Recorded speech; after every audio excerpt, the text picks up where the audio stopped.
దర్శి పట్టణంలో నమ్మకముగా నాణ్యముగా అందమైన ఆభరణములను అందుబాటు ధరలతో సకాలంలో అందించి ఖాతాదారుల మన్ననలు పొందిన Amrutha Sai gold house and pawn broker. తాకట్టు వ్యాపారం, బంగారు ఆభరణములపై రుణ సౌకర్యం కలదు. ఇట్లు మీ దేవతి రామారావు, దేవతి ఈశ్వర్ సాయి.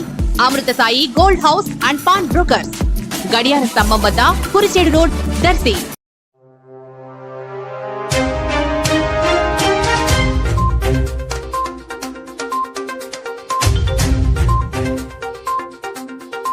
దర్శిపట్నంలో తెలుగుదేశం, జనసేన, బీజేపీ కూటమి నేత డాక్టర్ గొట్టిపాటి లక్ష్మి ఏర్పాటు చేసిన ఉచిత మెగా మెడికల్ క్యాంపు కొద్దిసేపటి క్రితం ప్రారంభమైంది. క్యాంపును జననేత డాక్టర్ గొట్టిపాటి లక్ష్మి, ఆమె భర్త డాక్టర్ కడియాల లలిత్ సాగర్, మాజీ శాసనసభ్యులు నారపశెట్టి పాపారావు, మున్సిపల్ చైర్మన్ నారపశెట్టి పిచ్చయ్య, ఇతర తెలుగుదేశం, జనసేన, బీజేపీ నాయకులు, అధికారులు, ప్రజలు పెద్ద ఎత్తున ఈ కార్యక్రమంలో పాల్గొన్నారు. ఇప్పటికే వివిధ వైద్య విభాగాల ప్రముఖ వైద్యులతో వైద్య శిబిరం ప్రారంభమైంది. చక్కటి వాతావరణంలో చేపట్టిన ఈ మంచి కార్యక్రమానికి అనూహ్య స్పందన కనిపిస్తుంది.